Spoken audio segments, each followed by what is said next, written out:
Okay, so my name's Austin, and this is my next video in the series on why I love the novel Infinite Jest. In this video, I'm going to continue talking about a section I brought up in the last one, which is when Joelle visits Gately in the hospital, and they have this sort of half conversation in which she's speaking to him, but he can't respond out loud because he has a tube in his throat. But you still get Gately's internal monologue throughout this. The part of this scene I want to talk about today begins on page 859 when Gately starts remembering some of the worst detoxes he's been through. And the one he focuses on the most happened when he was placed in a holding cell for 92 days and had to abruptly withdraw from all the substances he was on without any medical treatment. And while this seems to be the most miserable experience of his life, there was also something special about it. It seems that this detox taught Gately the difference between pain and suffering. And I know this isn't the language the book uses, but both of those words, pain and suffering, have very specific meanings to me.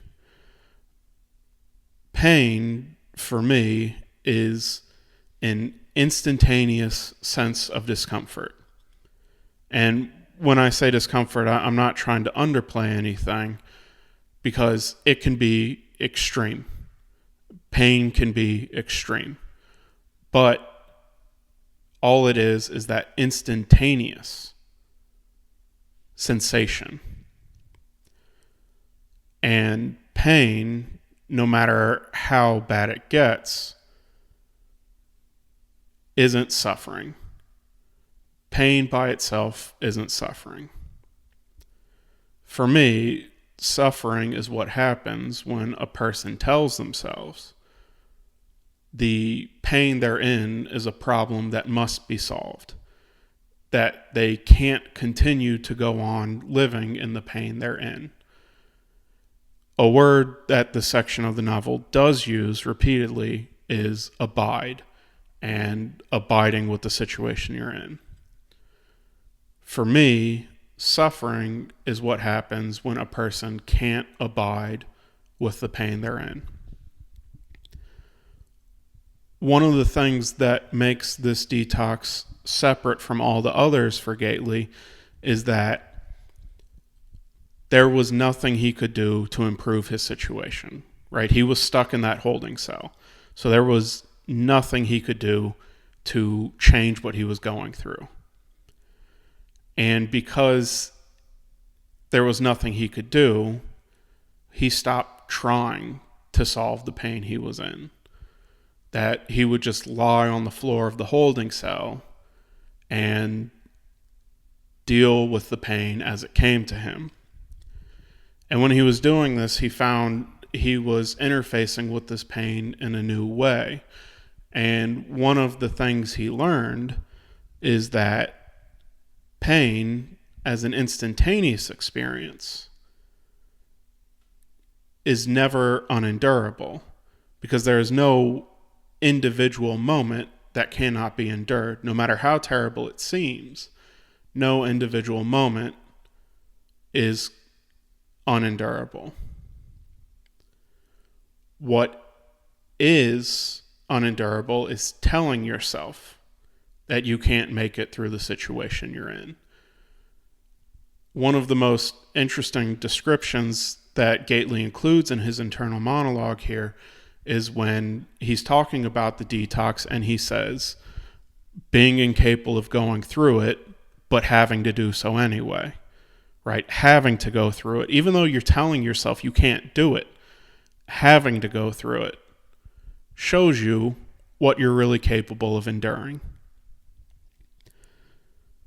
Another interesting thing about this lesson that Gately seemed to learn during this detox, when he was forced to go through pain he thought he couldn't endure, is that he seems to have lost the lesson as soon as he was out of the holding cell. That once he went back to using for a while and finally did come in to AA and the Ennett House and really tried to achieve sobriety in a meaningful way, that what he was telling himself is that this should be easy. You know, if I could make it through that detox, then one day at a time of this should be no problem. But he found that wasn't true, because in this situation, he now had the ability to try to fight the discomfort that he was in. He could make more choices to change his situation. And because he no longer had to abide with his discomfort, he wasn't able to. And I think overall, this is a very interesting idea that the novel is presenting, how perhaps one of the greatest challenges of a human existence is learning how to abide with pain when you don't have to. Learning how to accept the pain you're in, even when you could take actions to give yourself immediate relief. And while it's discussed explicitly in this section of the book, I think this idea, this abiding when you don't have to, this is one of the main themes that shows up all through the novel. And I think this section does a really good job of breaking it down in a very specific way by using a very specific section. Anyways, that's all for this video.